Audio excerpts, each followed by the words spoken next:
Dari pelajaran hari ini, saya berharap peserta didik mampu menelaah konsep permintaan, mendeteksi faktor-faktor yang memengaruhi permintaan, menyimpulkan hukum dan kurva permintaan, serta mempresentasikan kondisi-kondisi yang berkaitan dengan permintaan dengan benar.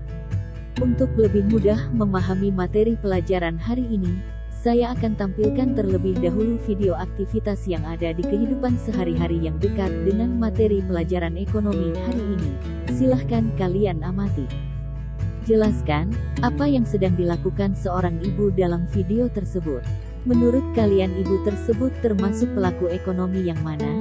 Apakah hal tersebut dapat dikatakan sebagai aktivitas permintaan? Kalian saya ajak untuk melakukan pengamatan dan mengaitkannya dengan materi pelajaran ekonomi yang akan kita bahas hari ini, yaitu tentang konsep permintaan.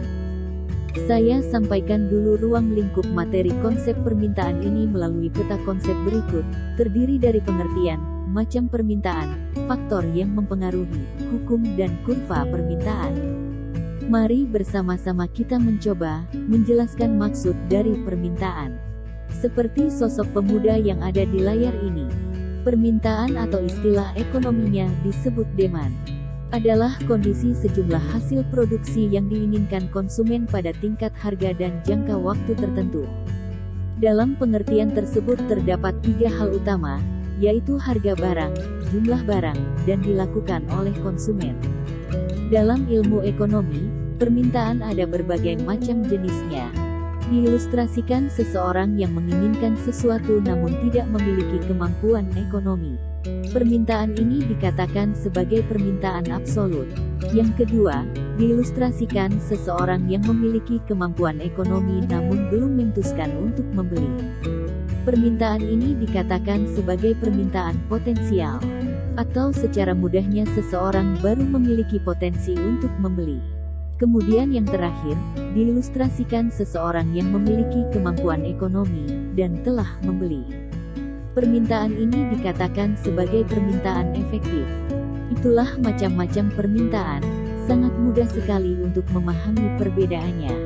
Aktivitas permintaan sendiri, dipengaruhi oleh beberapa faktor, antara lain, harga barang itu sendiri, di mana konsumen memiliki kecenderungan perilaku untuk memilih barang dengan harga yang murah, dan memiliki kualitas baik.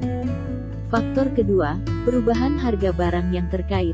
Perubahan harga akan berpengaruh pada barang terkait, seperti pada saat harga barang naik, kemungkinan permintaan barang akan beralih kepada barang lain yang memiliki fungsi sama, atau dikatakan sebagai barang yang bersifat substitusi. Kemudian dalam kondisi yang berbeda saat terjadi kenaikan harga barang akan mempengaruhi permintaan barang lain yang menjadi pelengkap barang tersebut, atau bersifat komplementer. Faktor ketiga, tingkat pendapatan masyarakat. Pendapatan yang semakin meningkat akan berdampak dengan permintaan hasil produksi yang meningkat. Faktor berikutnya, tren. Sesuatu yang banyak diikuti oleh masyarakat, karena hal tersebut seseorang merasa perlu melengkapi dengan berbagai atribut agar sesuai dengan tren tersebut. Faktor kelima, selera. Kebiasaan membentuk selera masyarakat, yang akan berpengaruh terhadap permintaan hasil produksi. Faktor yang terakhir, tingkat populasi penduduk. Semakin banyak jumlah penduduk suatu daerah, berdampak dengan kebutuhan semakin banyak. Dalam konsep permintaan yang kita pelajari hari ini, ada 6 hal yang mempengaruhi seseorang melakukan aktivitas permintaan. Secara umum, kebiasaan aktivitas permintaan yang dilakukan masyarakat akan menunjukkan pola yang dikenal sebagai hukum permintaan. Pada saat harga, dengan simbol PD, mengalami kenaikan, maka jumlah barang yang diminta, dengan simbol CAT, akan menurun.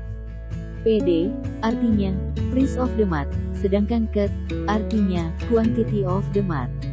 Secara matematis, hukum permintaan ini, digambarkan dalam bentuk, kurva permintaan. Di mana kemiringannya akan bergerak, dari arah kiri atas ke kanan bawah. Demikianlah penjelasan konsep permintaan, terima kasih, telah menyimak video ini.